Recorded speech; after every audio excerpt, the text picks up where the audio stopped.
Hi, welcome back to the Dylan Rounds case. Welcome if you're currently here in the live premiere. Today, we're going to be going over the official timeline of Dylan Rounds from an official website which has been talked about by Candice Cooley over time. We're looking at it today just to see if there's any bits of information which has been brushed over, stuff we may have not seen before, see if there's any key contradictions and follow that pattern, and just get an overall understanding of how things played out within the Dylan Rounds case. So I think it's from like a holistic point of view. There's about 18 pages to get through. We are going back, I think it's called Missing Person America or something network. I think that's the website. Maybe a portion of it dedicated to Dylan Rounds. We briefly had a look at it previously, but didn't read through it. And also Tasha T had a bit of PTSD from the fact that the text was too small. Don't worry, it's fixed this time round. We've rotated the screen and it all fits into proportion. So all under control.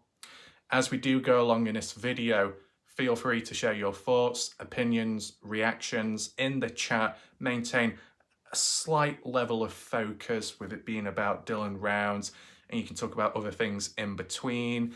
If you're interested in the last video I did, you want to see the latest coverage, latest up-to-date analysis of the supposed covered up M-shaped cave and trying to locate the rocks which are on the ground level or slightly out of sight of the camera, make sure to check that video out to do the Kenny Veach case and mystery. Link will be down below in the pinned comment section as well. If there's any other videos, may have done 2 videos in one night. I think it might have been yesterday. I'll try and provide a link there as well. Yeah, I remember it now. 2 videos in one night, boom, going harder than ever in terms of statistically, arguably on the downfall period. But this is the thing, I'm on a downfall right now. Yeah, I've still got videos to make and there is still analysis to be done. And that's exactly what's going to happen, okay? Okay, until the cows come home with the ringing the bells, if Dazer comes over and gets run over by a tractor or falls down the drain, because I'm sure Dale can get his safety rope and abseil his way down to lift a cow out. Can't you, Dale? Yeah. And even Graham can help. Even Graham is probably good with the rope skills because he always gets himself in a knot. Isn't that right, Graham? Right.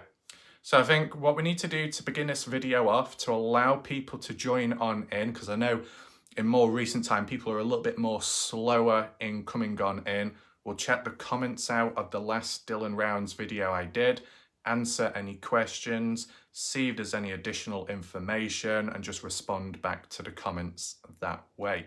Do that first, then transition over into the website. Okay, you ready? Right, so here we are. We got the comments up. Start from the bottom. Significantly less comments compared to in the past. A little bit disappointing, but we can read through it quicker and more efficiently. Are saying, why deaf? You want him to suffer much as possible. Now, at the time, I was thinking, what the fuck are you on about? But someone did make more sense of it down below by Carolyn Middleton, saying, I think he, she means death penalty to do with Brenner. Okay, fair enough. But the thing is, why deaf? You want him to suffer as much as possible. I don't know if this person was aiming that towards me or towards the family, right? Because, you know, I've said it clearly in past videos that the death penalty, if it literally leads to death and it's successful, that's almost like the easy way out, right? You want someone to suffer, they've got to be around long enough, right? It's the same with when you get humans out there that may take it out on someone else or take someone else out. Death is arguably a bit too easy. Leaving a lasting scar mentally or physically, so they're reminded every single day when they wake up, whether they look at their body and see a mark, or they just wake up and realize the environment they're in, they'll always be reminded of it and they won't be able to escape, or it'll be much harder for a human to escape from that, right? And that can apply to both good people and bad people.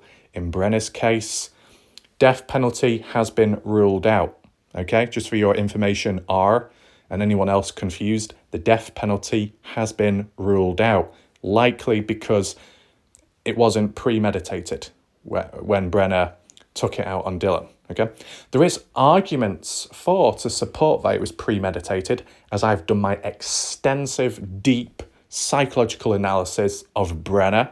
I also uploaded it to my TikTok page to spread awareness there, but of course, no human can be arsed even looking into the case on TikTok. Dead as fuck there. So it seems to be on the YouTube area where there's a bit more focus, thankfully, and arguably better people, thankfully. As I say, as an observation, most of the people I've come across in the Dylan Rounds case, okay, have been significantly better humans in contrast to people on TikTok, right? Might be a location thing. I know what TikTok's like. Anyway, let's move on. Patsy Rainwater. Why did y'all make this video? And I was like, why? I was just wondering, no special reason. So basically, reality is, Patsy, when it comes to basically, I'd say arguably every single Dylan Rounds video. No, let's change that. 98%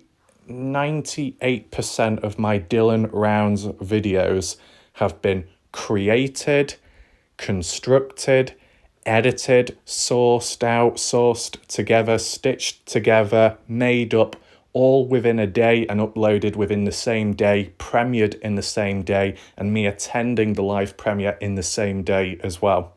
Okay, that's how locked on I am. There's been the odd times in the past where I've had to delay a video and upload it the following day because that was due to technology, maybe possibly timing, other humans, obstacles, roadblock humans that might have prevented me from successfully doing a video, interrupting me, etc., right? But majority of them are done all within a day, just like how this one is, okay? Christy, cute froggies. Caroline, those frogs get a lot of action. So yeah, those frogs, you know, it's just like a default countdown timer, in case you're wondering. Just use it here and there, like with the rain one, because I used an actual countdown timer in the past, but third-party people, corrupt people, were claiming it as theirs, and then it all went downhill, so I had to adapt with time. Tom Evans, I think over a period of time, we have lost track of the fact that Dylan Rounds is a person. Can we take some time to reflect on this young man that we have spent so much time of our time on? Dylan Rounds has affected so many of our lives. Let's understand Dylan and appreciate his life. Take some time for reflection. I agree, Dylan has touched so many people's hearts and praying they find him soon. This is the thing. It's what tends to happen with these negative or sad cases of people that get involved, either just learn and listen or make sense of it. Most of the time they tend to relate in some way, right? Or they feel like the heart's been touched by it and then they get emotionally connected. At the end of the day, when it comes to me covering the Dylan Rounds case, I don't really relate. I'm not emotionally connected at all. I'm just here to try and make sense of the case, do it with a form of balance, question things left, right, and centre, and do it somewhat efficiently, right? That is probably why some YouTubers out there have gone wrong at times in failing to understand different ideas, perspectives, because they're clouded by their own judgment, clouded by their own thoughts and feelings, right? Start mixing it all together, the thoughts, feelings in a case, then it's almost a conflict of interest and it can backfire at times. So you've got to try and zone out if possible, or just naturally be that way and then cover the case, right? It's kind of like with the whipping videos or the dodgy videos. Sometimes when I've played one back and I've been thinking, oh shit, what did I just say then? Kind of crouched down thinking, oh God, right? But at the time I'm zoning out, you know, I'm not completely like focusing, like thinking, oh God, what about this, what about that? No, just going with the flow. So it can apply in different ways, you know, with different videos, different themes. Ron, don't know what he's trying to say there. Morse code, isn't it? Jacqueline, trench like a ditch. Yeah, you want to call it that. Or drainage, as Dale and Graham would be going on about. I mean, I'll say one thing. Graham has been on decent behaviour. Keep that up, Graham. Okay. Dale, you could learn a thing or two from Graham. And eventually, You maintain a level of good behaviour, might even do somewhat of a dedicated video time looking at drains. I'm sure you're really excited about that. Christmas coming early for you and your birthday all at the same time. Wow. Anyway, looks like we've reached the end of the comments for this video. Very quick, but it is what it is. Let's now move on to the main part of this video. Hopefully enough people are present now to listen. Here we are. You see on screen, we've got the aspect ratio turned about, hence why it's kind of enlarged. You got the photo of Dylan there. It says missing in action, MIA. Okay. We scroll down. We have read this before. Okay. We have read that before. We got those like posters there. We can read through them very quickly, just so you're more familiarized with them. Okay. So update, 3rd month, 13th, 2023. The family of Dylan Rounds is announcing the withdrawal of the 200k reward associated with the safe return and / information. Again, with the recent charges filed in Utah, they believe they have the answers they need. If you have additional details or information to assist in this conviction, please reach out. The family plans to use specialized equipment to continue the search for Dylan until they're able to bring him home. So, you know, we have already read that. We already have read that. And the only reason why, well, from the looks of it, the only reason why the reward money has been withdrawn back then is just simply because Brenna has officially been charged, right? Once Brenna was officially charged on that given day, that date, then Candice and Justin decided to withdraw the reward money. Has Dylan Rounds been found yet? No. Has any more evidence been found yet? Not really. As for that phone, the 27-second video of Brenna in his trailer, 7:27 a.m. on the 28th of May, Dylan Rounds' phone, that digital forensic dive, which was able to eventually retrieve that video from the phone somehow, and they knew about it or passed it on to the family sometime in November 2022. Do you see where this is following? From then till now, not much else has been found besides Brenna being officially charged. That court appearance on the 24th of April, that didn't lead to anything. It's been pushed back till June the 5th, right? That's partly because Brenna's attorney wasn't present at the time. They had to appoint a new one. So really not much has happened since. What I'm trying to get down to, and hopefully people are listening right now, the only thing that's happened really in between is Brenna officially being charged. That's really the only reason why the family have all of a sudden decided to withdraw the reward money, right? And if you think about it, the family were saying way back at the start, Brenna should have been officially charged way back then. Now, my question is, if that did happen, then would that reward money have remained from back then at the start till more recent time, like the 3rd of the 13th, 2023? Could anyone answer that? Like, they've not been able to find Dylan yet. There's not really been any more leads since. So what other reason is there to suddenly withdraw the reward money because now you're suddenly confident enough that you can find Dylan? And it's all to do with Brenna being officially charged. But I feel that if Brenna was officially charged at the start, then would that reward money have been withdrawn much earlier on in the case? You see what I'm saying? That reward money seemed to lean on the fact, the basis, up to a certain point, Brenna wasn't officially charged. But once he was charged, it's now, right, we don't need to offer any more reward money. We can withdraw it now because we're confident we can find Dylan, yet we've not found any more evidence since. Yeah, that's a bit weird, that, to be honest. Now, let's be realistic as well to maintain balance. Was that reward money ever practical in a sense that it led to success? No, it never led to success. No one ever reached out with valid intel, or leads. Didn't happen. So, You got the updated poster on the right-hand side. What happened to Dylan Rounds? Originally, it was Dylan Rounds missing, or missing Dylan Rounds. Now it's titled as What Happened to Dylan?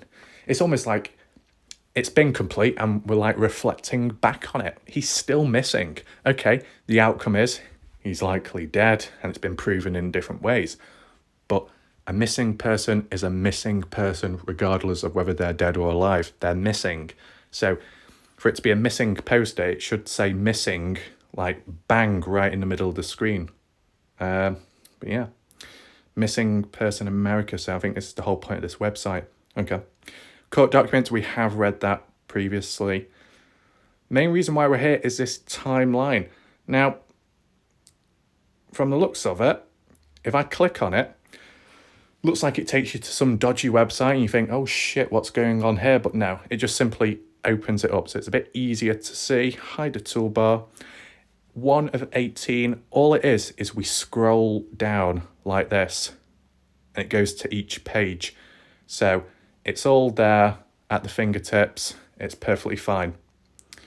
So just make sure everything's working. Yeah. So basically, I'm just going to read it through. You can share your reactions as well, whether you know about this or don't. You know, if you pick up on any misinformation, if you notice any contradictions with what you know of at this moment compared to what we're reading on here, make it known in the chat or the comment section as well. I will analyze, I can't get the fucking words out. I will analyze it as much as possible, okay? Providing it's valid. So first of all, that backdrop photo of all those trailers, RVs, what's that all about? Is that on the Grainshed property? Is this a photo taken way back at the start when the family were out there living there temporary, search and rescue police? Anyone confirm that? Looks to be the case. It looks like it's in Lucin. Not sure exactly where. So it says revised the 10th.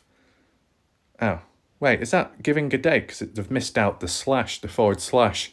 Does that mean revised the 10th month, the 30th day of 2022, I assume?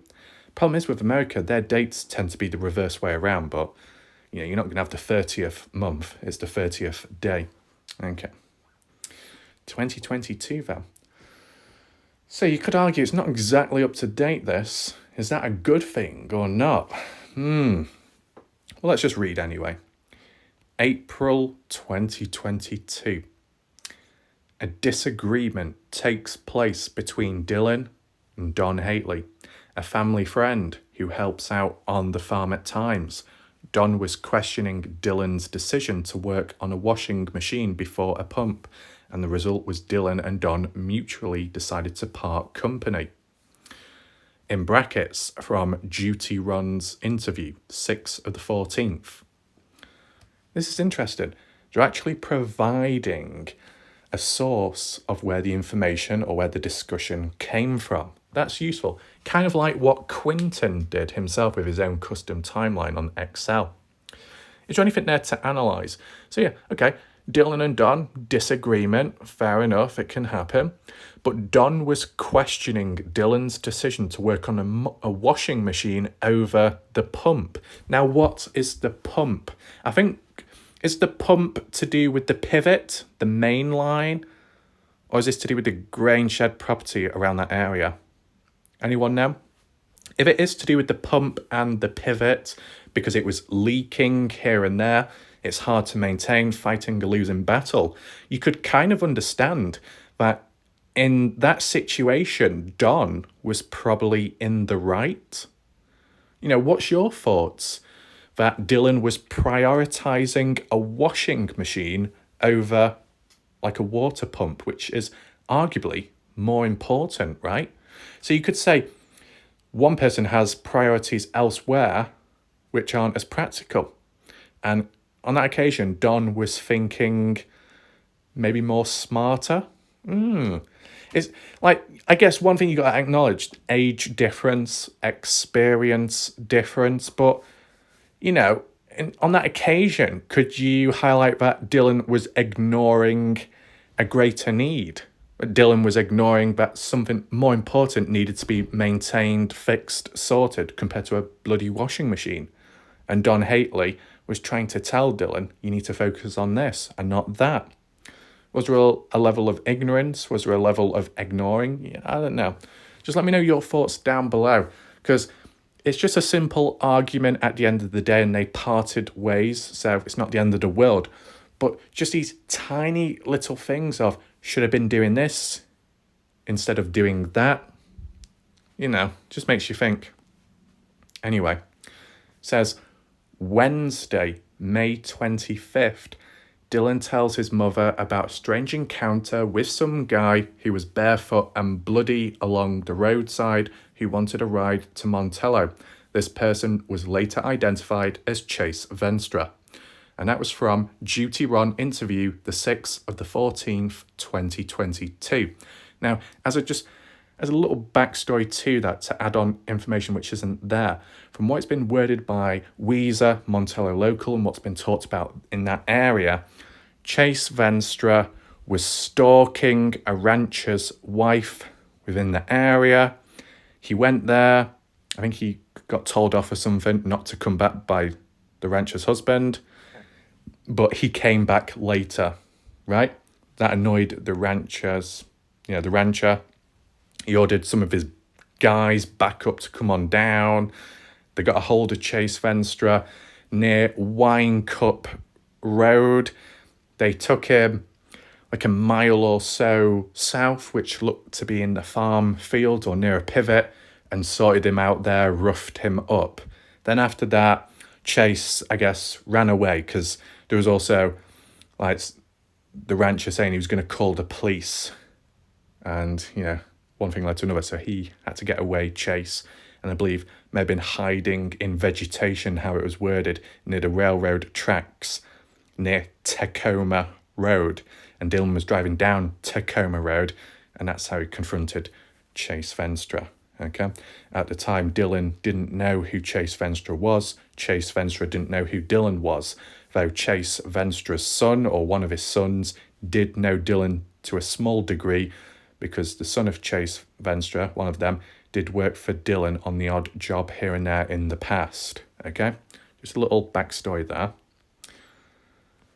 Thursday, May 26th. ECSO verified that Dylan was in Montello via bank account usage. In brackets, ECSO press release 6th of the 9th, 2022. What does ECSO mean? Does anyone know? Maybe my mind is a little bit slow at the moment, but if anyone can spell out what ECSO means, that will be helpful. And that's on the 26th. Yeah, Dylan in Montello bank account usage. I think that was to do with getting gas and getting food as well. Okay. Then it says Thursday, May 26th, Dylan's last phone call with both mom and dad. In brackets, Nate Eaton, 6th of the 14th, 2022. Okay. So on the 25th of May, Dylan called his mother, Candice. And then on the 26th, Dylan made a final call with both the mom and dad. I'll be honest with you, I don't remember hearing that in the past. First time me hearing about this. It does say Nate Eaton. So I believe that's from one of the East Idaho News interviews, I assume. Did anyone else know about this final phone call with the mom and dad? What did Dylan say in that call, if it has been talked about? Feel free to fill in the blanks if you wish to down below. You got a couple of photos as well, which is useful. Cowboy Bar Cafe, okay. And then you got Saddle Saw Bar Grill, okay. Cowboy Bar Cafe, I believe that's where Dylan got his food from. Saddle Saw Bar there as well, which Kurt, I guess, worked at here and there at times, though not so good now for business. Let's move on to the next one. Friday, May 27th, eyewitnesses, in brackets, unconfirmed, sighting of Dylan in Montello. In brackets, information relayed from police to family, but with changing stories cannot be reliable. This far on in the case, when reading something like that, isn't too good, isn't too promising, right? Up to this point, information relayed cannot be reliable. Though, how it's been worded by people, locals, Weezer, I guess Ellenberg, them coming out with similar things that Dylan was there, they saw Dylan, right? Would there be any need to lie about that? Not really. Unless you were covering for someone and you had to try and paint the picture of Dylan was here, he wasn't anywhere else, no. But I feel, in my opinion at least, and you can leave your opinions down below, do you feel that Dylan was in Montello on the 27th as well? How it's worded here, it's unconfirmed, it's unreliable. Let's do a poll as well. The poll is, besides the 26th of May, do you believe Dylan was at Montello the following day, the 27th? Let's just reinforce it. I know some people can be like, oh, duh, why do we need to say this? Well, look at this. It's clearly not been updated, has it? Let's move on. Revised 10th of the 12th, 2022. That's on the 30th. Oh, weird. Page 2. Saturday, May 28th, 6:51 a.m. A phone call took place between Dylan and his grandma, known as Karen Rounds. He told his grandma he had to get his grain truck, put it away in the shop/grain shed, in brackets, at a location 5 miles west of his farm, to keep it away from the rain, and he would call her back. ECSO confirmed via cell phone data he was at or near his farm in Lucin for this phone call. In brackets, Nancy Grace interview, 6th of the 13th, 2022. Who is Nancy Grace? Is she a YouTuber? Has anyone heard or watched Nancy Grace before? Is there anything here which we need to add on? Yes, this is arguably piss poor, okay? They're just saying 6:51 a.m. They're not even mentioning the call with Brenner. Oh, golly gosh. Don't worry, I'll fill it in. So, yes, 6:51 a.m. Dylan making a call to his grandma. The bit where it's saying they can confirm cell phone data he was at or near his farm in Lucin. I wouldn't say he was near to his farm. Jesus, he was closer to the grain shed property than the farm. Dylan, as worded by Candice Cooley in more recent time, Dylan was at the gate of the grain shed property. It appeared to be locked at the time. Made a call to the grandma, 6:51 a.m.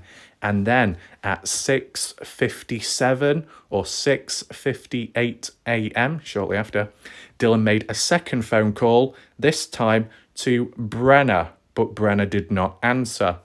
What was it about? Likely something to do with, can you open the gate? Because it was locked, right? But I guess Dylan found other ways, other means of getting in because the gate is very flimsy, as I've documented in a previous analysis video. So this timeline is already missing out the 6:57, 6:58 a.m. call to Brenner. That's not good. What else does it say below it? At 2:41 p.m, ECSO released the last cell phone data, in brackets ping from an app, that came from Dylan's phone at or near his farm. In brackets, duty run interview, 6th of the 14th, 2022. Right, 2:41 p.m. There's some red text there.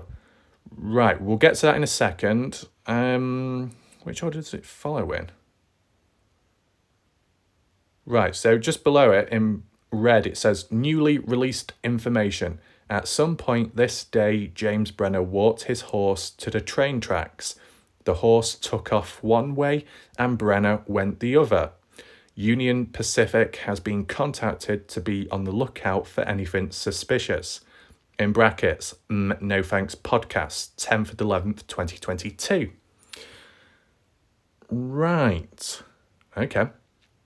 Let's just go back to the bit above. 2:41 p.m. Last cell phone data ping. Well, how that's been worded by Candice and Justin in interviews here and there, like on East Idaho News, they said 2:51 p.m., not 2:41 p.m. So that seems to be switching and changing. So what, is it officially 2:41 p.m. the final phone ping of Dylan's, or is it 2:51 p.m. the final phone ping of Dylan, right?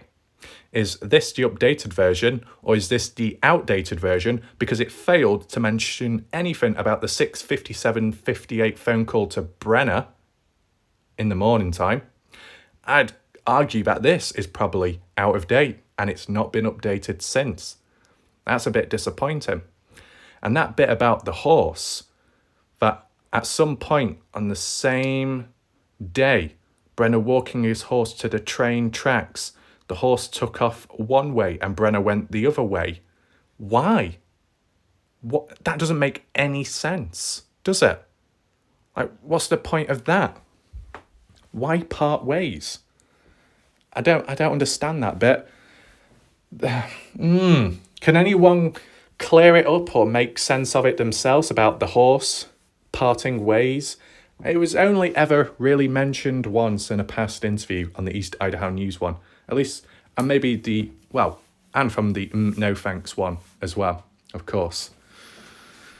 But it's not really been mentioned since. The main focus ever since was the track marks in the wash, the track marks in the wash. Well, what about the bloody horse tracks going up to the railroad, right? What you got to understand, those tracks are on the other side of the wash. So how did Brenner get to the tracks then? Did he go through the wash with the horse and come out on the other side? Do you see what I mean? This is very weird. All the focus about Brenner using his vehicle to get somewhere. Why not try and make sense of the horse scenario? Sure, the horse might have been passed on to Kurt Wadsworth Taylor at some point, but was that all on the same day? Why did the horse part ways? And if the horse did part ways, where did that horse go? Just ran off? Like that? Or was someone there on the day to collect it? Can anyone confirm on the 28th? This is very dodgy. So aside from that, what's the bullet point below? At 10 p.m, in brackets, approximately, Chase Venstra seen on camera 200 miles away from Lucin, in brackets, from Candice on Sleuth Mom interview 6th of the 13th, 2022. Oh my God. Once again, the way it's been worded, the things that are missing, terrible.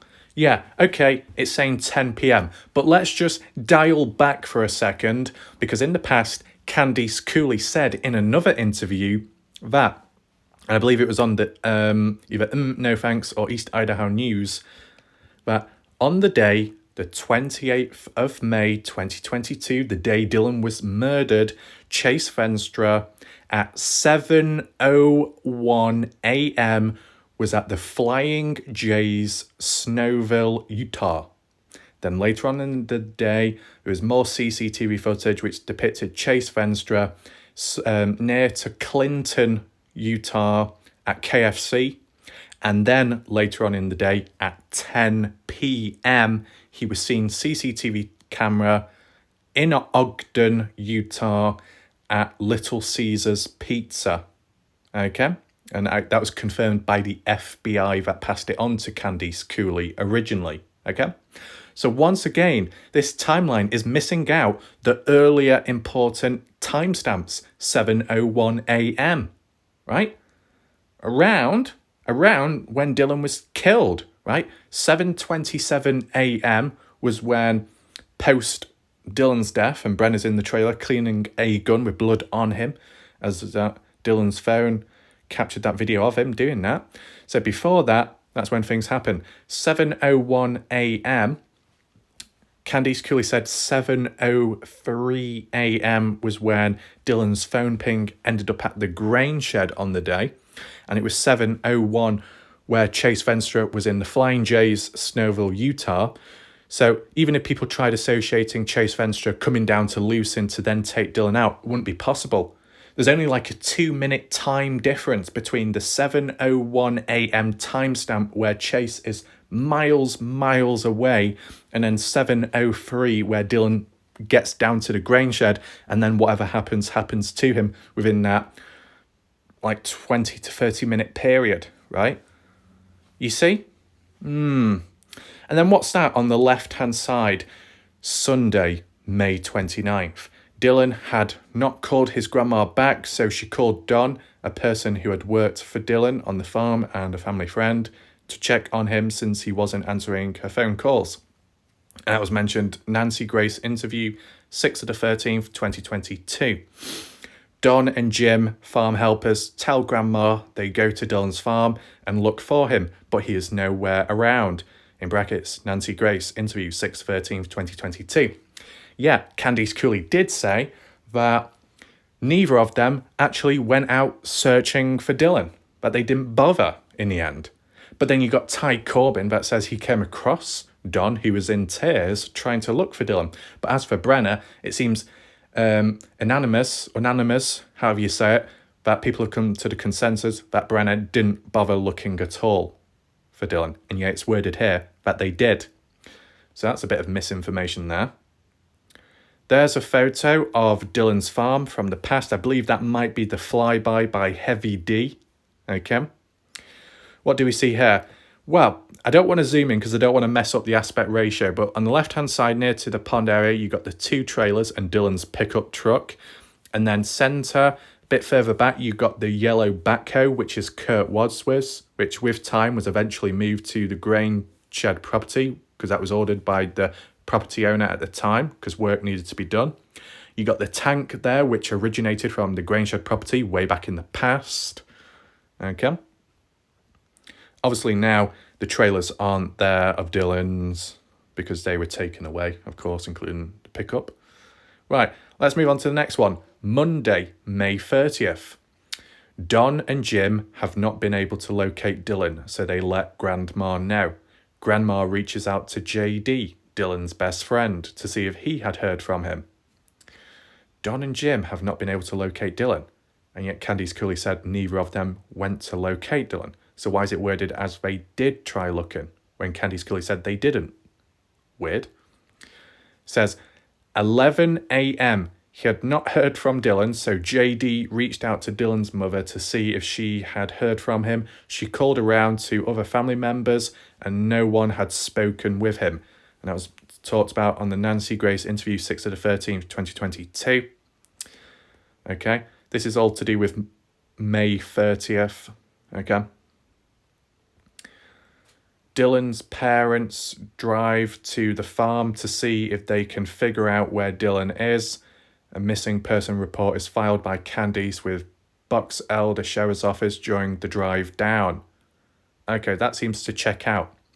Quick reference point. I can't believe it. People have a go at me for using outdated map satellite imagery. And yet what you see on screen on the left-hand side is Google Earth satellite imagery outdated from 2019. And they're using it in this direct timeline. Wow. This is a downgrade in a way. Anything else? It says they arrived to find the C truck had been put in the shed. Dylan's truck was at his trailer and it had been pressure washed. The seat position had been moved very far forward to accommodate a shorter person, and there were no tracks or footprints. By Nancy Grace interview, 6th of the 13th, 2022. So, no tracks, no track marks whatsoever. But then Tyler Feller said he could see track marks or footprints within the area. And that Candice Cooley said that there was track marks in one of the washes. So there's no track marks at Dylan's farm, but there's track marks at a wash. So why is there no track marks at the farm? Is it the ground itself? It doesn't leave imprints behind? I mean, you got to remember, the 28th of May and the 29th, it did rain on those days. So the ground would have been a bit moist. It would have left imprints, you know, maybe because of the wash with the tracks there. It would explain that. But the whole pressure washed situation, there's still a fair few people here and there that contest that point, right? Anyway, let's move on. It says 90 minutes into the missing person report and search of the area, Box Elder Sheriff's Office search and rescue locates Dylan's boots tossed behind a pile of dirt 100 yards south from where the grain truck is located in the shed. The boots are dry and not covered in dust or dirt. Yes, Candice Cooley did say they appeared fresh. They have a dark spot on them that is assumed to be hydraulic oil. Box Elder Sheriff's Office search and rescue takes the boots and place them in their patrol vehicle. Boots would not be sent to the lab until a week later. Mentioned on Nancy Grace interview, 6th of the 13th, 2022, and No Thanks broadcast, the 10th of the 12th, 2022. Okay, and this is all on the 30th still? Must be, yeah. Got some photos down the left-hand side of the dirt mound, which, you know, And then that one's by Heavy D, the flyby, with those arrows pointing to it. The reason, you might be able to say it, the reason why that grain truck is out of the grain shed, which doesn't correlate to what's mentioned here on this timeline, which is very shit, if I'll be honest with you. This photo was taken after June the 2nd. You might wonder why. Well, on June the 2nd, when police were down there and search and rescue, apologies, I am talking in advance, but it's relevant for this photo, so you understand. This photo you see there, where it says where Dylan's boots were found, grain truck, does not apply to May 30th, okay?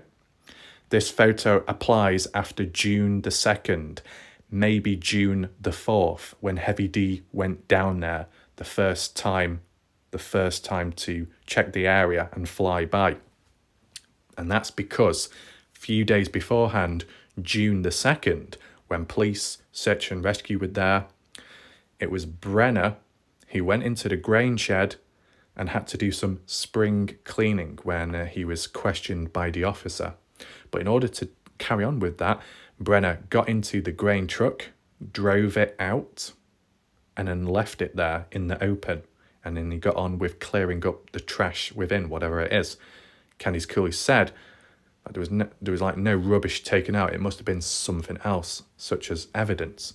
And the grain truck remained there for however long. Hence why when Heavy D came down to fly over, that's why it's exposed, because of Brenner. Okay? This timeline isn't good. I'm definitely going to title this video a certain way so people aren't misled.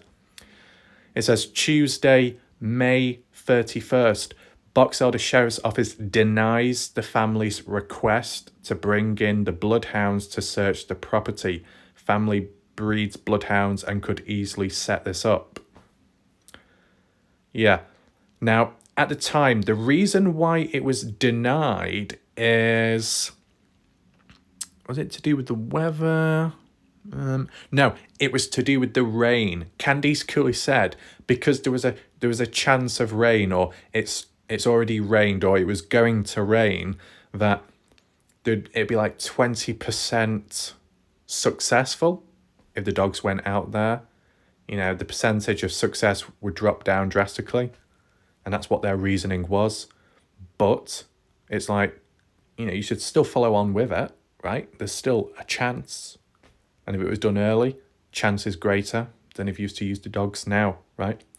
But this was like one of many maneuvers by Box Elder Sheriff's Office where they denied this, denied that, rejected this, rejected that, delayed this, delayed that. They also just basically denied the use of drones, full spectral penetrating drones in the area because they didn't have the pilots present at the time to operate them.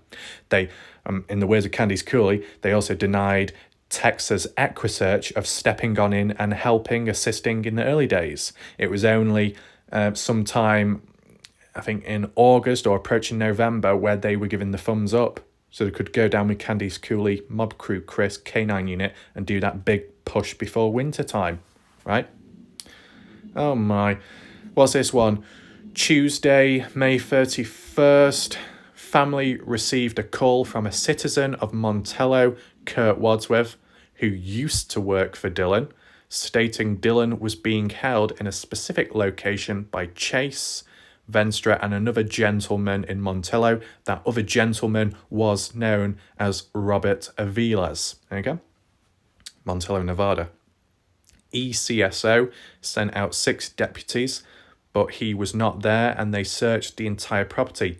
This event occurred immediately after the 20k reward money had been announced in the area by Justin Rounds. And this was mentioned on Nancy Grace interview 6th of the 13th, 2022, also confirmed by ECSO press release dated 6th of the 9th, 2022. Now, this is the thing, what it fails to mention here is anything to do with the fact that the police Box Elder Sheriff's Office at the time were like, well, good luck, parents, you go on down there, whatever, good luck to you, we're not interested. And then it's when Justin said, right, I'll take matters into my own hands. And that's when the police took it serious because they didn't want it escalating. So they all went down to check. False call, right? Some say it's opportunistic behaviour by Kurt Wadsworth. It doesn't actually say or give the origins of where this all came from. Suppose it's been worded as Kurt Wadsworth around the time received information or it was passed on by a psychic. So then he decided to reach out to the family. Okay? The photo on the right-hand side is of Montello, if you're wondering. Looks to be an old one. Anyway, what's this in red text? Key fob to Dylan's pickup truck was returned to Dylan's camp trailer by an unknown person, whilst the family was in Montello responding to the above-mentioned incident. No Thanks podcast, 10th of 11th, 2022. Hold on. Wait, so because we know from what we've heard with time, and it's been consistent, just like on Mob Crew Chris's channel and his calendar of how events played out, it was June the 1st, an item was returned back. Then June the 2nd, the following item was returned back. Now, I apologise if I do get this wrong, okay? I apologise. One followed by the other. The key fob, and then I think the gun, okay? I think that's the order. So with that in mind, you're telling me that on the 31st of May, okay, police family go down to Montello to see what it's all about. And what? They remain there from the 31st of May till what? June the 1st? Right? Because it says here that key fob was returned back to Dylan's camp trailer, Dylan's farm, whilst the family was in Montello. So the family must have been there for 2 days. Because Candice Cooley did say that the key fob was returned the following day. The day after Kurt made that call to the family about Montello incident. So where did the family stay then if they were there for 2 days in Montello?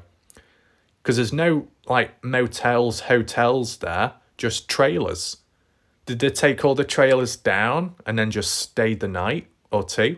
Can anyone confirm? Because it's worded a bit dodgy here, to be honest.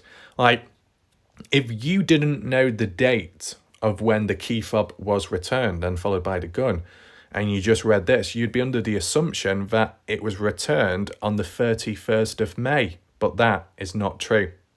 But the way it's worded here, you could fall for that mistake. Okay. Below another photo of Montello Street View. Yeah, I'm not like pleased with this, I'll be honest with you. Okay. Updated. That's Dylan's farm. Wednesday, June 1st, AM. Dylan's pistol was returned to the camp trailer by an unknown person. It was found in the bathroom on the counter with a clip removed sitting next to it. The bathroom had been cleaned up the day before and Lysol wipes placed on the counter where the gun was found. So there is no possibly way it had been overlooked the past 2 days. So, no. The same that on June the 1st, Dylan's pistol was returned to the camp trailer.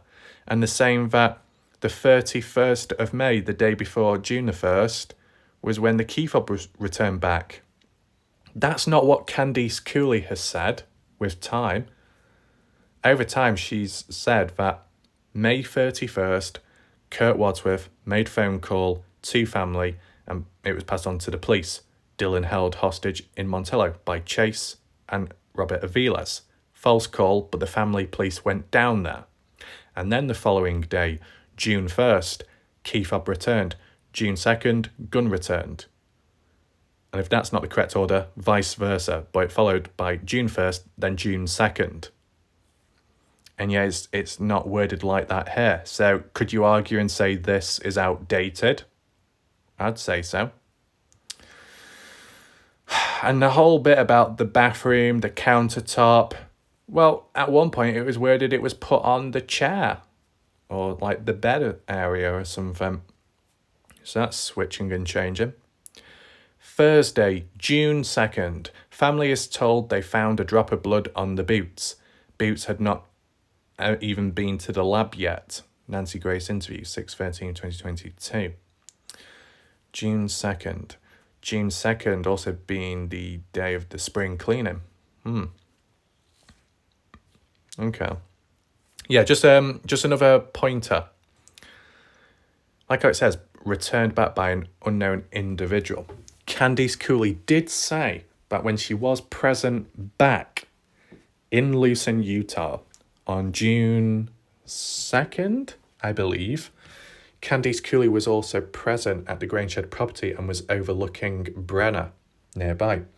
And throughout the whole day, she did not see him go anywhere. So she thinks it can't be him that returned the items. Oh, okay. Oh, my God. So you got the boot there. That's stock footage. Okay. Georgia brand, style of boots. Let me know if you've seen any of them that look similar at Burley, Idaho. That Cal Ranch store. Let me know. Let's move on. Friday, June the 3rd. Newly released information. Brenner Spring cleans the shed. As Box Elder County sheriffs watch him remove bags of possible evidence. Oh no. Not again. They've pushed all the days back and forth. June the 3rd, spring cleaning. Nope. All I've ever heard is Candice Cooley say June the 2nd, spring cleaning. That's all it's ever been worded as. So where the hell did June the 3rd come from? What the hell is going on here? Family ask Box Elder County Sheriff's Office, when do I call for a public search? And is told now would be the time. Okay. Saturday, June 4th, Chase Venstra was arrested in Davis County, Utah on unrelated charges and remains in custody. Gun charges. Okay. Search week, #1. Is that the date? That's a dodgy date. I don't know what that means. Searches in the area took place by Box Elder Sheriff's Office along with Weber County Fire and Rescue with helicopters, an airplane, ATVs, horses, on foot, search parties and cadaver dogs. After 6 hours, Box Elder Sheriff's Office called off the search that Friday because they were 99% sure he wasn't in the 3x5 mile area search radius. Mentioned 6 of the 7th Fox 13 News interview with Justin Rounds. I didn't know Justin did an interview with Fox News then. Saturday, with no help from Box Elder Sheriff's Office, 200 to 300 search volunteers of all types searching on the Utah side, including 5 private air searches until they ran out of fuel. Candice from Sleuth Mom, 6/13/2022, and Duty Ron, 6/14/2022. 200 to 300 volunteers. Well, Candice Cooley, in the interviews I heard, said there was about 500 people in arm. That's a slight exaggeration then, if it's any worded as 200 to 300 here. It says Diesel brothers searched with their helicopter and took video footage of the tyre tracks in the wash that later ended up being from a volunteer's truck who had been searching for Dylan. Oh. I don't remember the Diesel brothers getting footage of tyre tracks in the wash. I know Mob Crew Chris, when he went down and out at some point in the early days, was using a drone and captured track marks in a wash, which turned out to be ATV track marks by search and rescue. So I don't know if that's got any correlation to do with what's mentioned here with the Diesel brothers, unless that's more track marks. See, this is what I mean, right? If you think about it this way, people can call out the family for maybe getting access to Dylan's truck and breaking in at the time, or driving the truck later and then the data being removed. But what about all the people getting involved in searching and, the volunteers, search and rescue and authorities? With driving about and exploring, it leaves track marks behind. And then when it leads to other people at whatever point going out searching, they'll see those track marks and then assume that it's got something to do with evidence when it hasn't. It was just other people looking for evidence as well. And yet they've left behind potential evidence which isn't to do with Dylan. Not quite. Does that make sense? It's like you can't touch anything, but you have to get there in order to see it in person. Maybe, and probably not practical, a flyby drones in the very early days, surveying the area before anyone, any authorities, any search and rescue, any volunteers started walking about the land or driving about. Because as soon as people do that, they just leave lots of track marks behind. And then it's trying to understand what is what, who does it belong to, so it doesn't get mixed up with original marks by the suspect or suspects, the charged person, I should say, right? Oh my. It says the pond at Dylan's farm was drained and searched. Duty Ron interview 6 of the 14th, 2022. The pond, Lucin pond was also drained and searched. Found the Fairhaven, I think that was June 18th, a bit later on. As well in 2023. Much later on, a year on almost. The pond was drained again and checked, but they didn't find anything more. But that was later again. Let's move on. Photo on the right-hand side, I believe, is of Dylan's pond. Okay, drained and everything. That's why it's all dried up. What's the photo below it? That could be Heavy D, possibly, in that helicopter. I'm not too sure. Sunday, June 5th. Family was given permission by Box Elder Sheriff's Office to take the pickup truck from the farm without any fingerprinting or forensic investigation. In brackets, Nancy Grace interview, 6th to the 13th, 2022. This resulted in all the data the truck had being lost because it only records and saves the last 100 miles. That was mentioned on No Thanks broadcast, 10th of the 12th, 2022. So I assume that's the... Okay. So at least it's worded there at least. But it's saying that given permission by Box Elder Sheriff's Office to take the pickup truck from the farm without any fingerprinting or forensic investigation. Wow. I mean, I don't think I remember reading it like that in the past. I'll be honest with you, I was under the impression by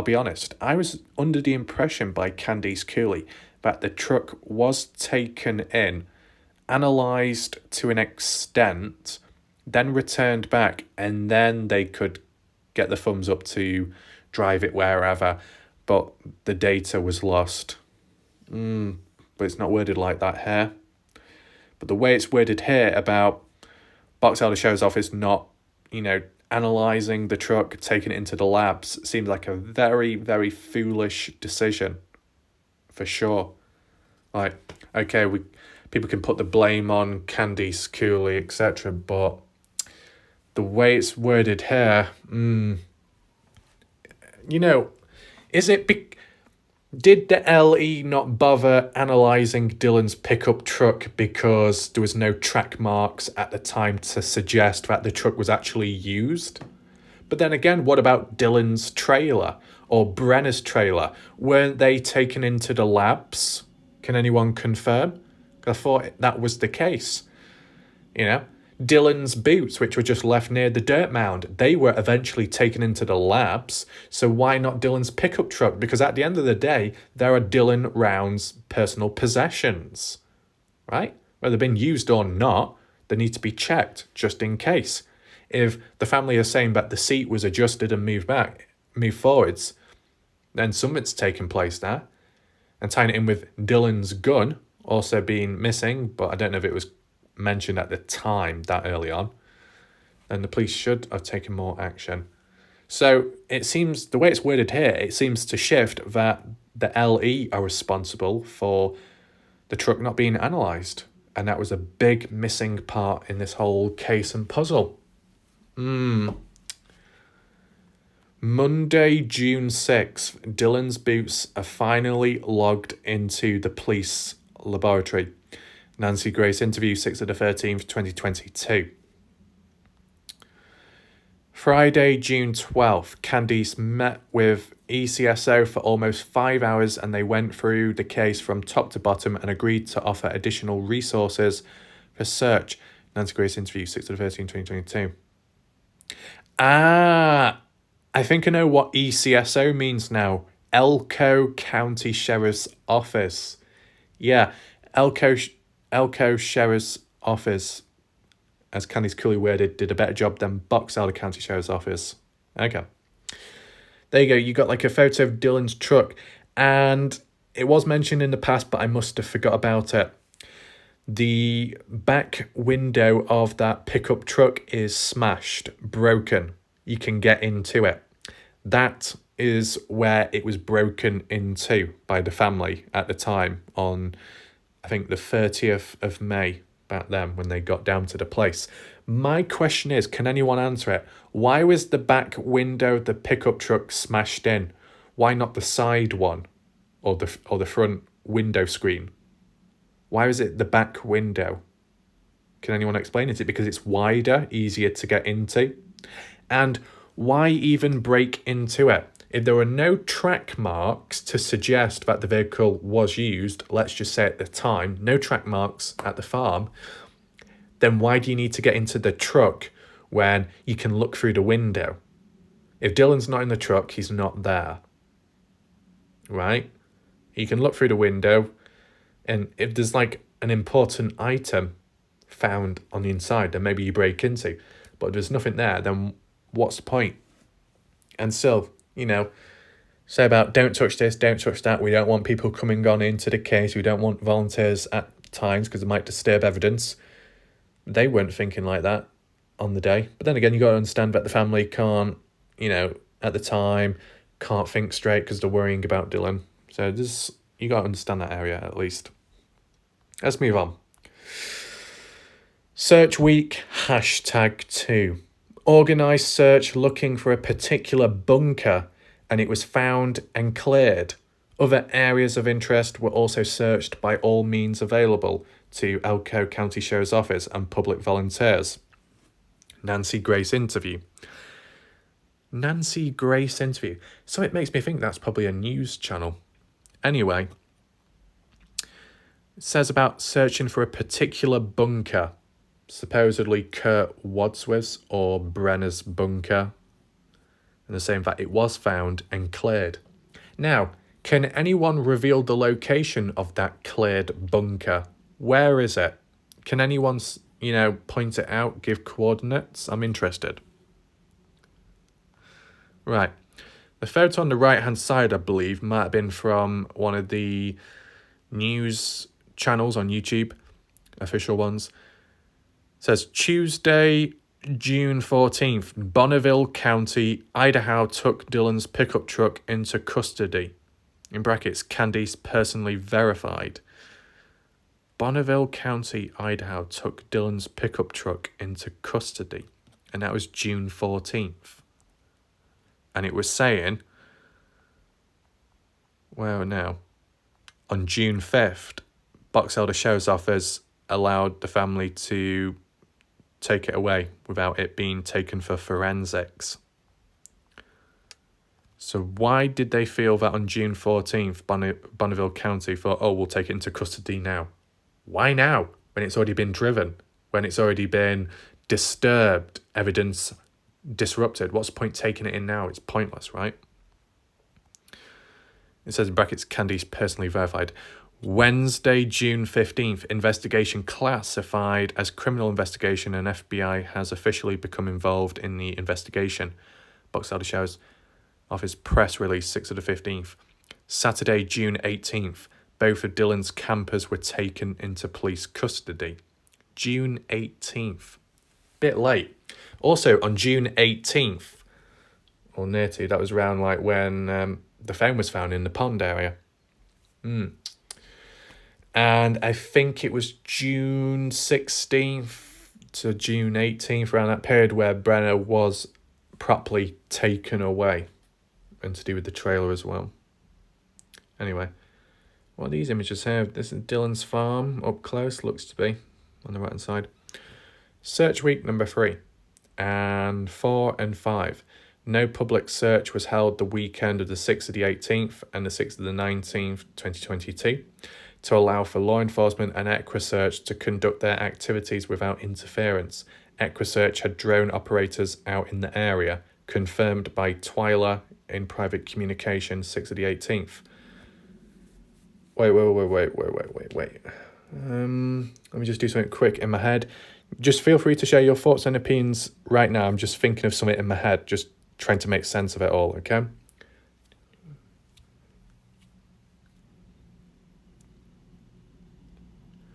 Right, so we're still in June, aren't we? When it says the 6th month. What the hell is going on here? Oh, no. I've just realised it says that EquiSearch was conducting their activities without interference. EquiSearch had drone operators out in the area. Are we talking about Texas EquiSearch or another form of EquiSearch? Because Candice Cooley said, in kind of recent time, a couple of months ago, that the only time EquiSearch came in to help was around August or November time when they were doing that big push, because all the times beforehand, Box Elder Sheriff's Office denied Texas EquiSearch of coming on in. And yet it's worded here that EquiSearch were able to come in around June. And Candice Cooley never mentioned that. What? Oh no, not again. What else is here? Pilot range mine and cave search. Okay, so this could be interesting. What page are we on? Page 8? Is that all? Oh no. Anyway, let's carry on reading. Pilot range mine and cave search. Friday, June 24th. About 18 mines or caves were searched thoroughly as could be done safely by a trained team who chose to remain anonymous. Candice Cooley did refer to this group over time, some like volunteer cave group that went into all the different areas and mines. Well, yeah, it does say mines as well and mine shafts. 18 of them searched thoroughly. Where does it say there? Is this within Lucin? The second photo on the right-hand side appears to be either Bald Eagle mountain range or on the other side of it, on the Lucin side. For sure. Yeah. It's been contested that this cave mine group that have gone into the places searching about, they never did a proper job, as Lance Kelly suggested, and even Ty Corbin at one point. They didn't fully check, and that 2 of the mine shafts were blocked out, or they couldn't get in, and they didn't try. Got some photos there of different ones, and they are quite small, the entrances, aren't they?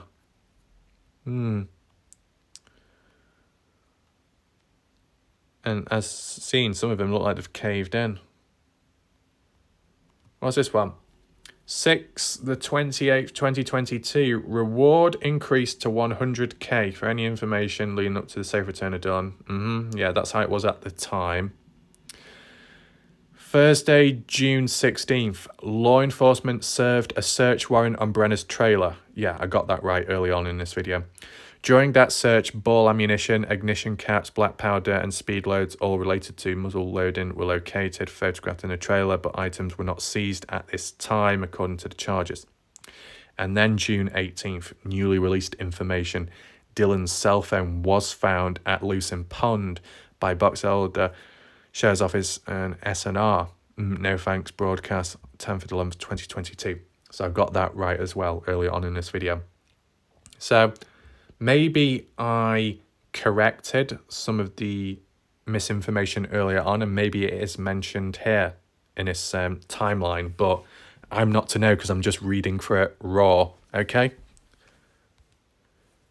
Tuesday, June 21st, the officers went back to Brenner's trailer with another search warrant and more ammunition, loader, black powder, and ignition caps were seized, the charges state. Okay. There's Brenner on the right-hand side there. Box Elder Sheriff's Office, Federal Bureau of Investigation. Okay, what's this? I'm giving the official statements.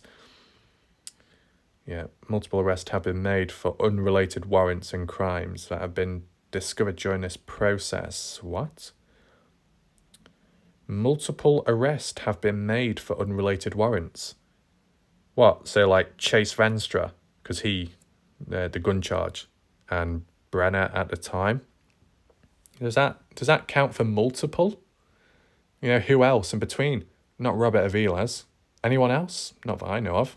When Dylan Rounds was not located earlier on in the search effort, investigation focused on possibility of Dylan being a victim of crime. Yeah, Weber County Jail, unrelated federal firearm charges, Brenner, suspect. No criminal charges have been filed specifically regarding Dylan Rounds' case at that time. Yeah, okay. Let's carry on reading on the left-hand side. Thursday, June 23rd, James Brenner was arrested in 1st District Court with 3 counts of being a restricted person in possession of a firearm, 3rd-degree felony. I like how it doesn't mention anything about June the 10th, June the 11th, when Brenner was first taken in for questioning and then released the following day. And then it gave Brenner 6 to 8 days to be a walking man until he was officially taken in for the unrelated gun charges. I like how that's not mentioned anywhere further up here. That is so shit, to be honest. Anyway, what else do we have? Thursday, June 30th, James Brenner, 58 at the time, was charged in the U.S. District Court of Utah with being a felon in possession of a firearm. Thursday, July 7th, in a joint press release, Box Elder Sheriff's Office and the FBI named James Brenner as a suspect in disappearance case. Okay, fair enough. Okay, there we go. Revised Jim's trailer pointed there. So at least that confirms that. At least that was Brenner's trailer. Good. That's fine. The motorhome a bit further down, before that, is of Ed Harshberger's. Now, does that door look damaged to you? Because from there, that door looks closed. And yet, fast forward on months onwards, when people were in the area walking about and we saw the news footage, that motorhome, the door was battered and bent open. And yet here, it appears fine. So from this photo being taken early June, after June the 2nd, maybe June the 4th, from June the 4th, 2022 till present day, you know, the door has been damaged at some point. Interesting. And as well, what I do want to say, in between the motorhome and Brenner's trailer, more so near to the dirt road, you see that white truck, kind of like in adjacent to that tractor. That white truck, whose is that? Because when JLR went to this place, the Grangeshed property, he only went up to the gate of the Grangeshed property, but he did film it, pointing all the way down, depicting the grain shed and the motorhome, but one thing that did not show was that white truck parked on the side of that dirt road. Whose is that white truck? Does anyone know? Because it's no longer there. It's been taken away. So where did it go and who did it belong to? Is it a piece of evidence? Can anyone explain? Is it Justin's, Candy's, Cooley's? What do we have down here? I don't like how it's like on one side it's that date, on the other side it's that date, when further up it was the reverse way. Oh, God. Anyway, let's read it. That's a photo of Chase Venstra. Friday, July 6, 2022. Chase Venstra, currently being held on unrelated charges out of Montana, was charged today with federal weapon charges stemming from a search warrant executed 6th of the 12th, 2022 for an active homicide. Oh yeah, because we're treating it as a homicide warrant or homicide investigation at the time. Investigation. Chase has not been made a suspect in the disappearance of Dylan Rounds at this time. What the homicide investigation is the court documents refer to is unknown. Oh, it's just unknown. They just decided to call it a homicide investigation. Maybe that was cleared up in the past, but I can't fully remember it. Do any of you? Anyway, Friday, July 8th, 2022. Court hearing. Chase Venstra will continue to be held in Utah. Montana failed to collect him in the 30 days. The court will revisit extradition on August 12th at 9 a.m.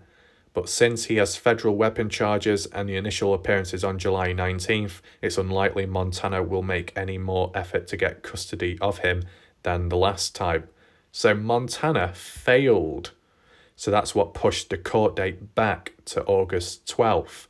So that background incompetence by people kind of explains why it kept being pushed back.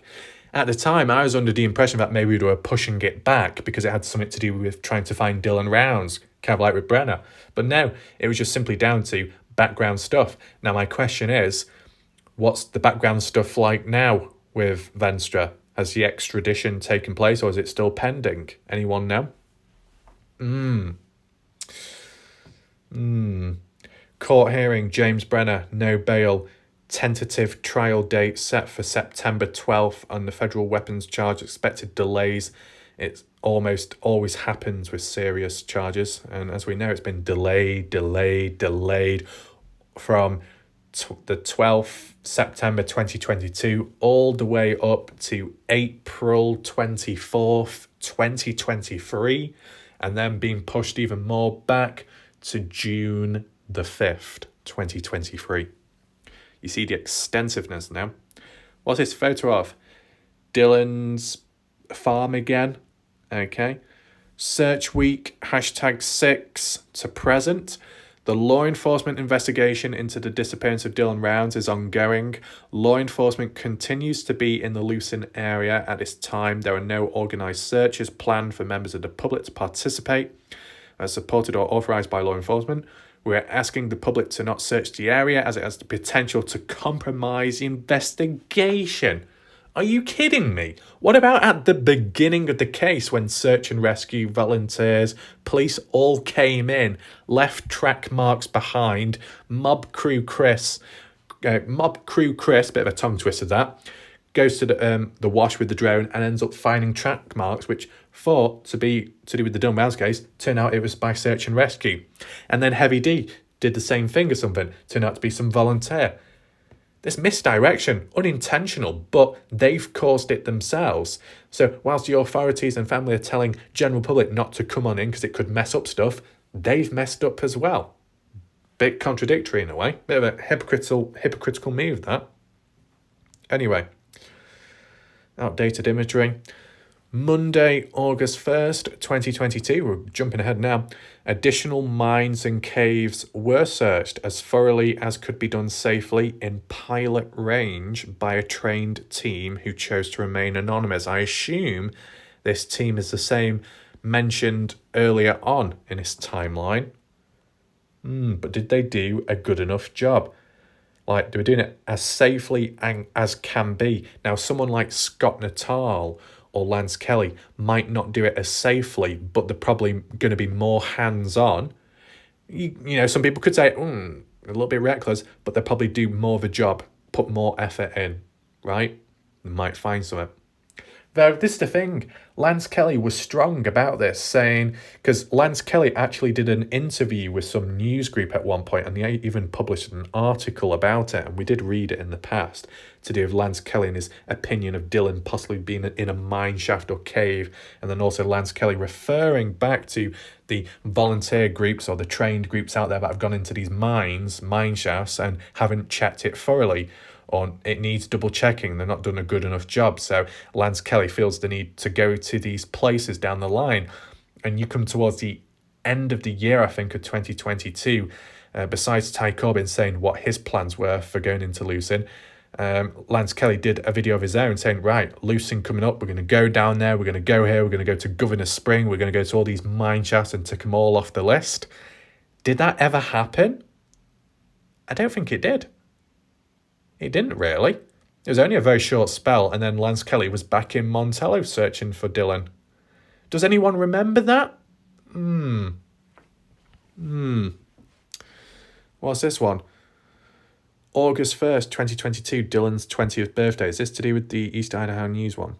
Dylan's family paid tribute to Dylan by sending out black-eyed Susan seeds nationwide and members of the Facebook group. August the 4th, 2022, billboard is in Elko, Nevada on the 180 facing west for eastbound traffic. I think that might have been mentioned on the Find Dylan Rounds Facebook page at one point. Yeah. 100k reward money. What's the point with that QR code? You're going to be driving and then pull your phone out. That's not exactly advisable, is it? Find Dylan Rounds, Facebook, Twitter and Instagram. I never knew about that. Did anyone else know about Dylan Rounds on Twitter and Instagram? Was there a community there, or is it just the hashtag being used? Because Find Dylan Rounds hashtag was the original name of the group on the Facebook page to do with Dylan Rounds, which Jazz Girlson is a part of, Candice Cooley, and then all the other members, I think over 15,000 people, right? So is there any groups, communities on Twitter or Instagram? Do they have their own page to do with Dylan or not? Because I've not come across it yet. Anyone confirm? What's this photo of?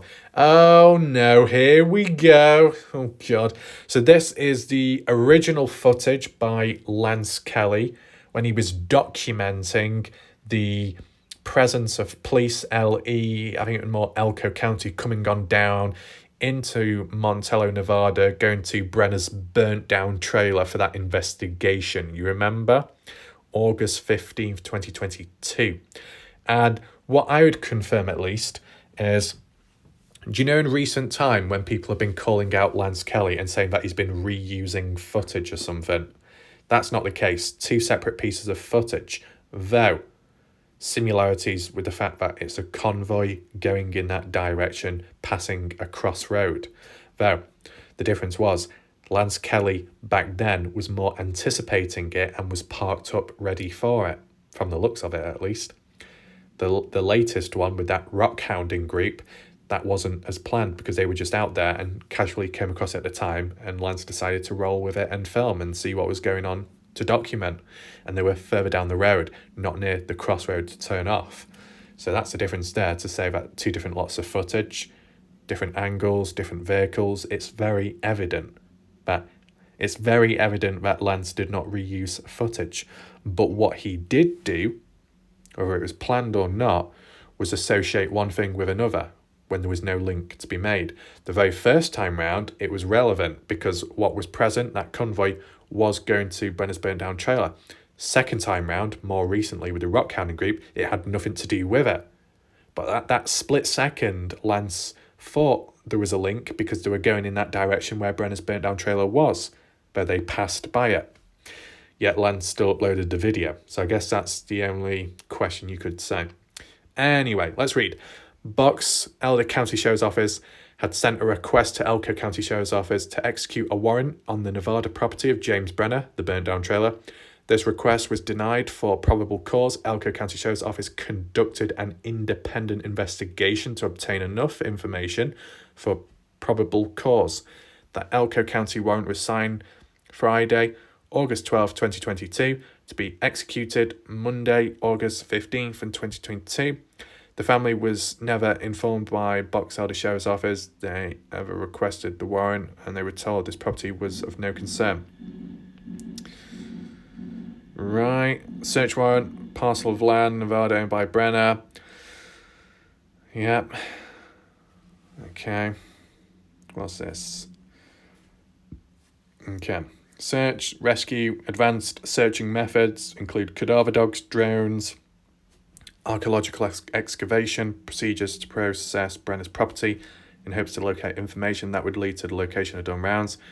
No items of interest or evidence was discovered on the property during the search. There we go.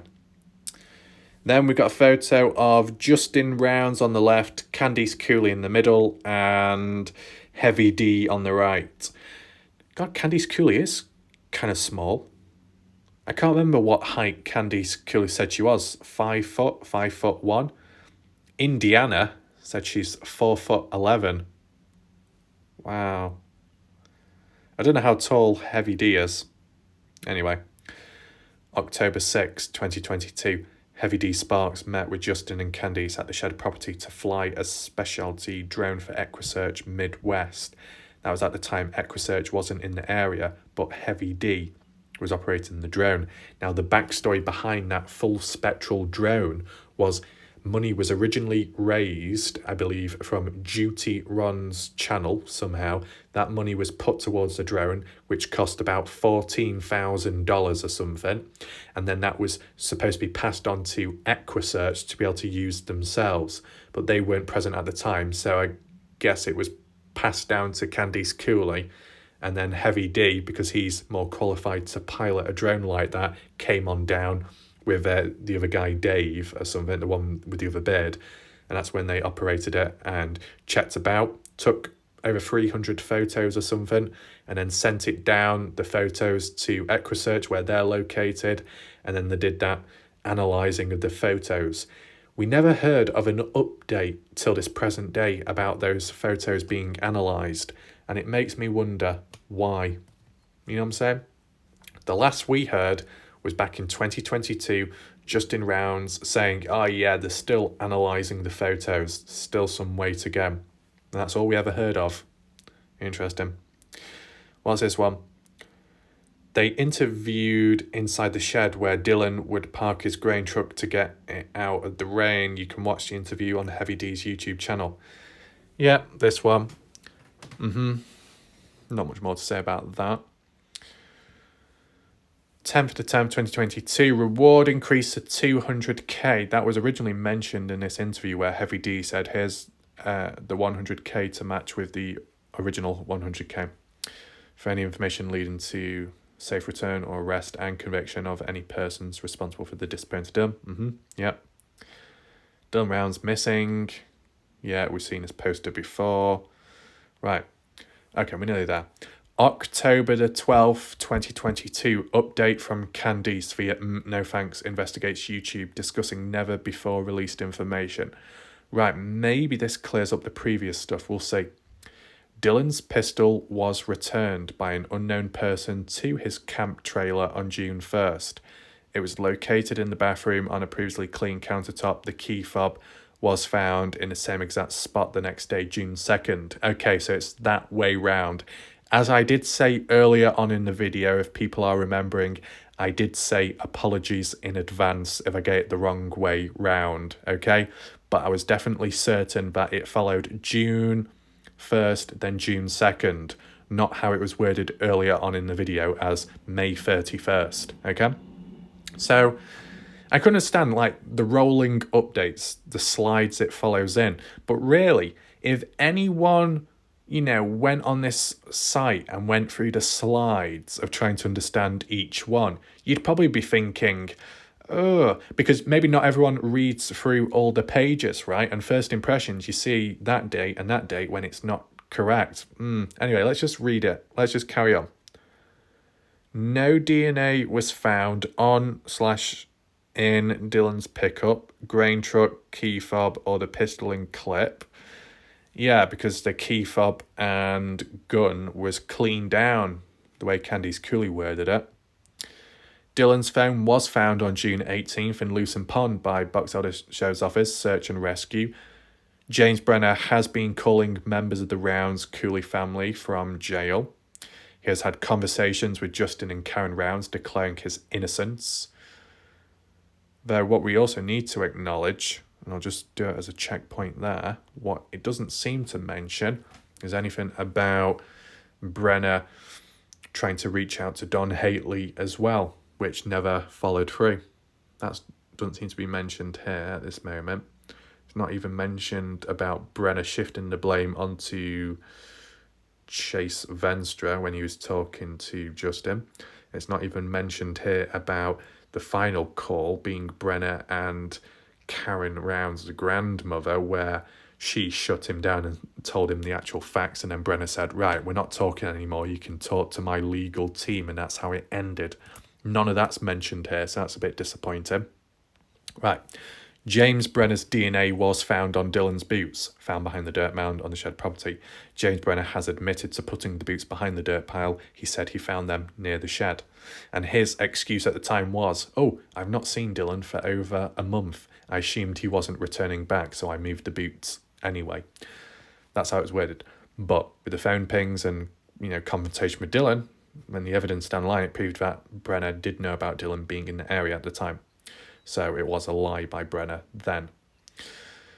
So when it says DNA was found on Dylan's boots, it basically means Brenner's handprints, fingerprints were on boots, and that was all. Besides Dylan's blood droplet on one of the boots, okay? So it's not quite worded properly here, which is a shame. Anyway. Phone pings of Robert Aviles and Chase Venstra showed they were nowhere near Dylan's farm or the shed property. On May 28th, the day disappeared. Chase was seen on video surveillance Saturday 28th at the Flying J in Snowville, Utah, and later that day in Clinton, Utah at a KFC.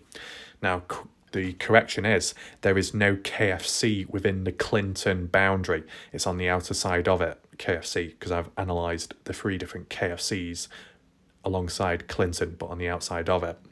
As well, okay, it does mention the update here about the Flying J Snowville, as I mentioned earlier on in this video, yet it still fails to include the actual timestamp of 7:01 a.m. So this update is still lacking, okay? On June 2nd, James Brenner did some spring cleaning. Yes, correct.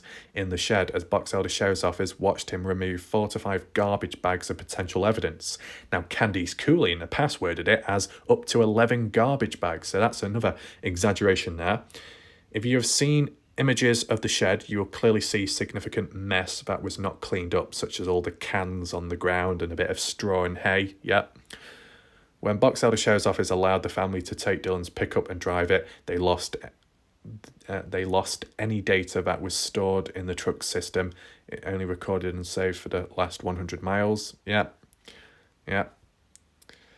Evidence was present that James Brenner walked his horse from the shed property to the railroad tracks during the time period Dylan went missing, 5th to the 28th to the 5th to the 29th, in between that, okay? And then his horse went in one direction and he went in the other. That still hasn't been looked at since or talked about. I mean, surely there's got to be more to it, right?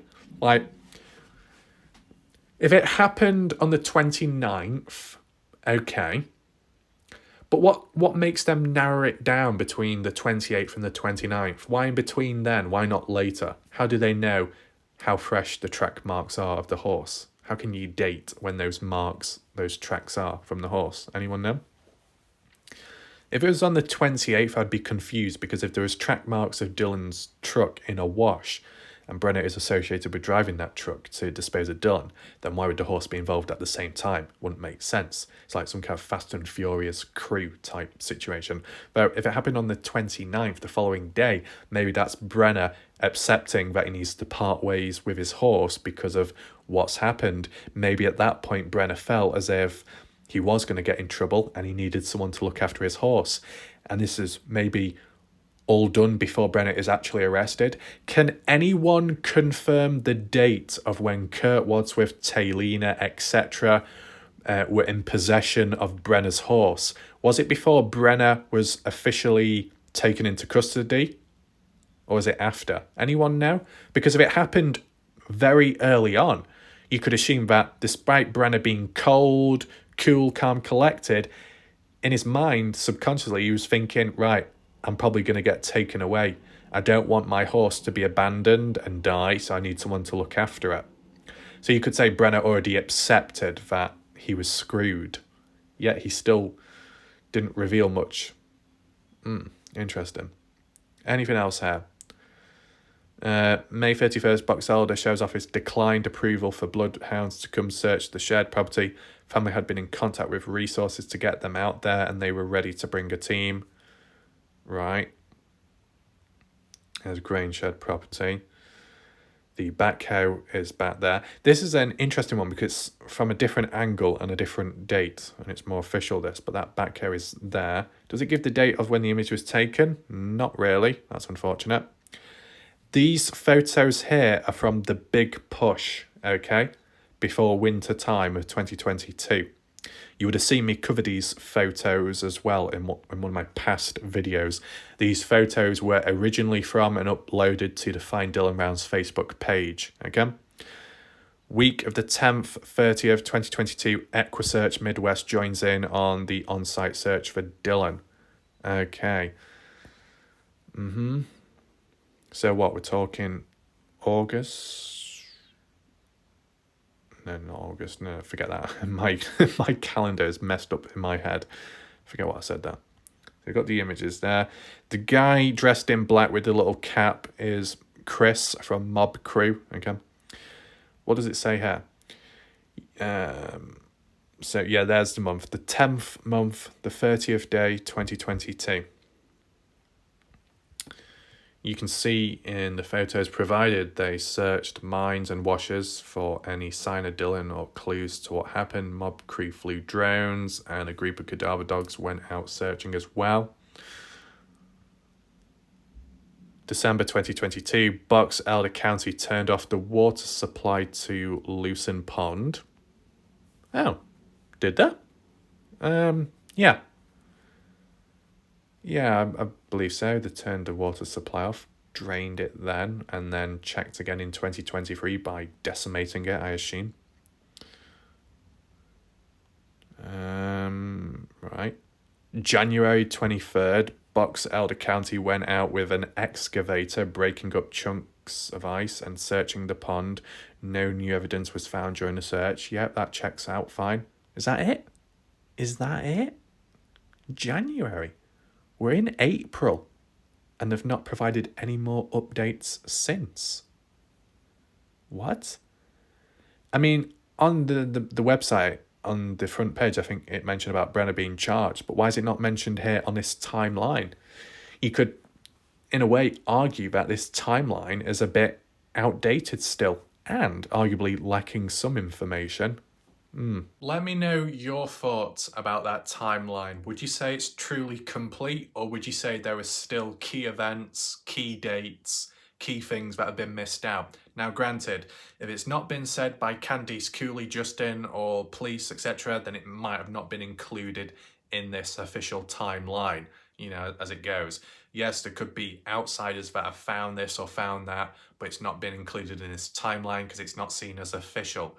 You know, as you've heard, Candice Cooley, even no thanks, saying, if it's not coming from us, then don't believe it.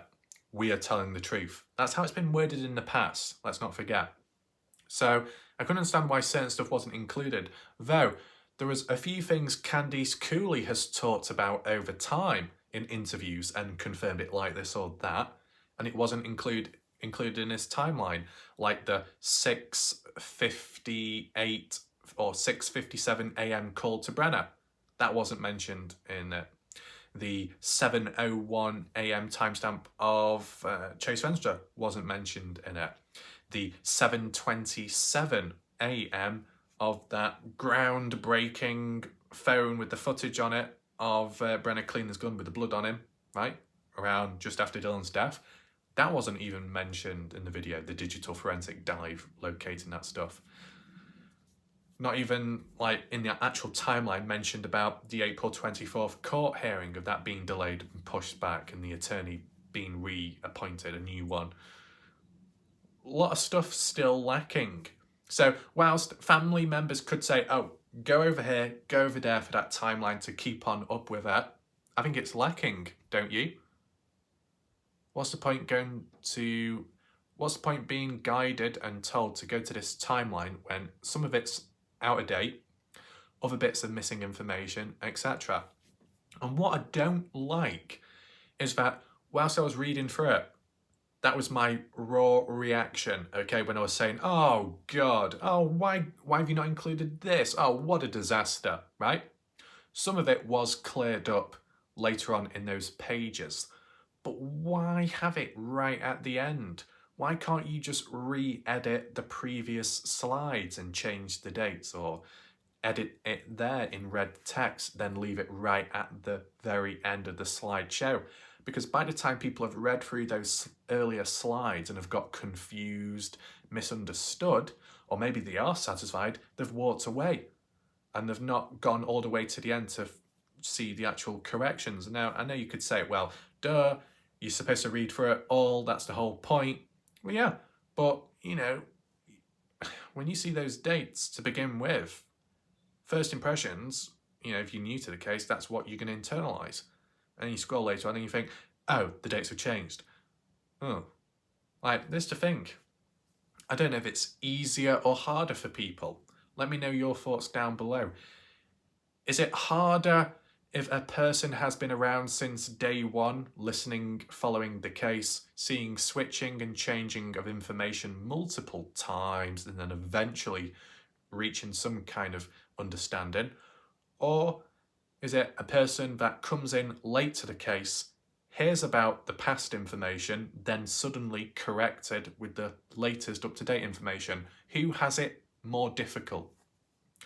I think the person that's been around since day one has it harder, because although they are more alert and aware of what's gone on and how things have changed and shaped the case, the trust issue is worse for them because they don't know what to believe in because it's changed so much.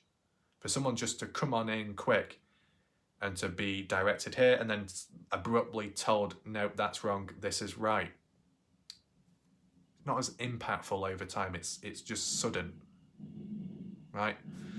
And then after that, you got the time to process it. Let me know your thoughts down below. Like, if you used to rate it out of 10, what would you rate that timeline out of 10? 10 out of 10, 5 out of 10, 1 out of 10? Let me know down below. If you do have additional questions, list that down below. Share your thoughts, opinions in the comment section. If you've got bits of information, feel free to list it down below. And of course, make sure to check out my previous video as well I uploaded. But I think, as for now, where things stand, we'll leave it there. There are still a couple more Dylan Rounds videos to upload, including Kenny Veach ones. Try and balance them out appropriately, okay? And we'll see what happens next. I don't know if people are disappointed by the timeline.